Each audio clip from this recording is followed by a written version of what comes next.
हमारे हिंदू धर्म में गणेश जी बहुत ही प्रसिद्ध और पूजनीय देवता हैं। जब भी गणेश जी के लिए व्रत किया जाता है, उस दिन गणेश जी के लिए कथा सुनी और कही जाती है। तो चलिए, आज आपको गणेश जी से जुड़ी हुई एक लोक कथा सुनाती हूँ, जिसका शीर्षक है गणेश जी और अंधी बुढ़िया माई। बहुत समय पहले की एक बात है। एक गांव में एक बुढ़िया माँ रहती थी, जिनको आंखों से बहुत ही कम दिखाई देता था। गांव के लोग उनको अंधी बुढ़िया माँ कह के पुकारते थे। वो अपने घर में अपने बेटे और बहू के साथ रहा करती थी। उनका घर मिट्टी और फूस का टूटा फूटा सा था। वो बहुत ही गरीब थी, छोटे मोटे काम करके अपना गुजर बसर करते थे। बुढ़िया माँ गणेश जी की बहुत बड़ी भक्त थी। वह दिन रात गणेश जी की पूजा करती थी और नियम से पूजा अर्चना करने के बाद गणेश चतुर्थी के दिन व्रत भी रखा करती थी। रात्रि में चंद्रमा को देखकर ही वो अन्न ग्रहण करती थी। उनका सारा जीवन गणेश जी के पूजा करने में ही बीतता था और वो हमेशा एक भजन भजती थी, गणपति की सेवा मंगल मेवा। बुढ़िया माँ के भक्ति से गणेश जी बहुत प्रसन्न हो गए और एक दिन बुढ़िया माँ को दर्शन देने रात में पहुँचे और स्वप्न में बोले कि मैं तुम्हारी भक्ति से बहुत प्रसन्न हूँ, तुमको जो वरदान मांगना है मांग लो। बुढ़िया माँ वैसे तो बहुत गरीब थी, मगर बहुत ही संतोषी थी। उन्होंने कहा कि आपके दर्शन हो गए, मेरी सारी मनोकामनाएं पूरी हो गई, मुझे कुछ भी नहीं चाहिए। गणेश जी मुस्कुराते हुए बोले, तुम बहुत भोली हो माँ, कल शाम को मैं फिर आऊंगा, तब तुम सोच समझकर अपना वर मांग लेना। इतना बोलकर गणेश जी अंतर ध्यान हो गए। बुढ़िया माँ की जैसे ही नींद टूटी, उसे विश्वास ही नहीं हो रहा था कि उसने भगवान का दर्शन कर लिया। मगर उसको अपनी आस्था पे विश्वास था, इसलिए उसने यकीन कर लिया कि भगवान ने उनको दर्शन दिया है। वह दौड़ती भागती अपने बेटे के पास गई और सारी घटना विस्तार से सुना दी। बेटे ने तो पहले यकीन नहीं किया, लेकिन माँ की अटूट भक्ति पर उसे पूरा भरोसा था। बेटे ने बोला कि माँ, हमारे पास धन नहीं है, हम बहुत गरीब हैं। आज शाम को जब भगवान आएंगे तो आप उनसे धन मांग लेना। पास में बैठी बहुत सारी बातें सुन रही थी। उसने कहा कि माँ, आप हर समय कहती रहती हैं कि बच्चे नहीं है, घर सूना सूना लगता है, तो आप बप्पा से पोता मांग लेना। बुढ़िया माँ उलझन में पड़ गई, बेटे की बात मानूं या बहू की बात मानूं।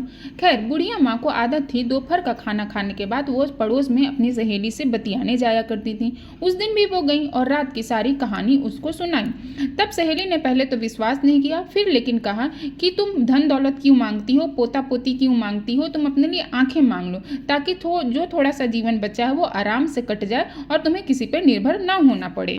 अंधी बुढ़िया माँ की उलझन अब और बढ़ गई। अब वह सोचने लगी कि बेटे को दुखी करूं या बहू को दुखी करूं, अपने लिए आंखें मांगूं। मुझे तो आंखों की ज़रूरत है, क्योंकि मैं लाठी के सहारे चलती हूं, मुझे दूसरों पर निर्भर होना पड़ता है। अंधी बुढ़िया माँ बड़ी मजबूर थी, बुद्धिमान भी थी, लेकिन बहुत कोमल हृदय की थी। खैर, ये सब सोचते सोचते अंधी बुढ़िया माँ सो गई। सुबह उठ के वह गणेश जी के आगमन की तैयारी करने लगी। बहू भी उनकी मदद करने लगी। झोपड़ी को लीपा पोती किया, चमकाया, साफ सुथरा किया और गणेश जी की भोग की तैयारी करने लगी। सारा सामान एकत्रित करने लगी, लेकिन उनके आश्चर्य की कोई सीमा नहीं रही, क्योंकि छोटी सी रसोई में वह सब कुछ मिलता जा रहा था जिस चीज की उन्हें जरूरत होती गई। बड़े प्रेम और श्रद्धा के साथ लड्डू, खीर, पूड़ी, हलवा और 56 भोग उन दोनों ने मिलकर बनाया। रसोई का काम निपटाकर बुढ़िया माँ पूजा आरती की तैयारी शुरू कर दी। शाम भी होने वाली थी। गणपति जी के आगे सारा भोग का सामग्री रख दिया और पूजा अर्चना शुरू कर दी और भक्ति में पूरी तरह लीन हो गई। अंधी माँ की श्रद्धा से प्रसन्न होकर गणपति जी फिर से प्रकट हुए और उन्होंने माँ से पूछा कि हे माँ, बताओ आपको क्या चाहिए। तब माँ ने कहा कि हे भगवान, मैंने आपके लिए इतना कुछ बनाया है, पहले आप कुछ खा लीजिए। गणेश जी प्रेम के साथ एक मोदक उठाकर अपने मुंह में रख लिए और बोले, मुझे तो पार्वती माँ की याद आ गई। गणेश जी ने भरपेट खाना खाया और वो जैसे जैसे पकवान खाते, पकवान दुगने और चौगने बढ़ने लगते। इतना बढ़ गया कि पूरा गांव उसमें खा लेता। गणेश जी पूरी तरह तृप्त हो गए। अब बुढ़िया माँ से बोले, मेरे कहे वचन के अनुसार आप जो चाहो मांग लो। बुढ़िया माँ पहले तो काफी सोच विचार किया, फिर बोली, मैं बेटे के भी बात रखना चाहती हूँ, बहू को भी खुश रखना चाहती हूँ, तो मैं क्या मांगू। बुढ़िया माँ हाथ जोड़कर गणेश जी से बोली, यदि आप मुझसे खुश हैं तो मुझे 9 करोड़ की माया, निरोगी काया, अमर सुहाग, नाती पोता, समस्त संसार परिवार का सुख और अंत में मोक्ष दें।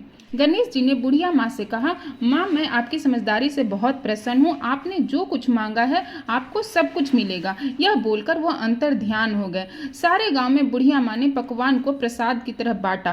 बुढ़िया माँ का घर धन धान्य से भर गया। बहू के गोद में पोता खेलने लगा। माँ की आंखों का रोशनी भी वापस आ गया। परदेश में गया पति भी लौट आया। बुढ़िया और उसके परिवार सुखपूर्वक रहने लगे। कहते को, सुनते को, हुंकार भरते को, जैसी कृपा गणेश जी ने उस बुढ़िया अंधी माँ पे की वैसी कृपा सब पे करें।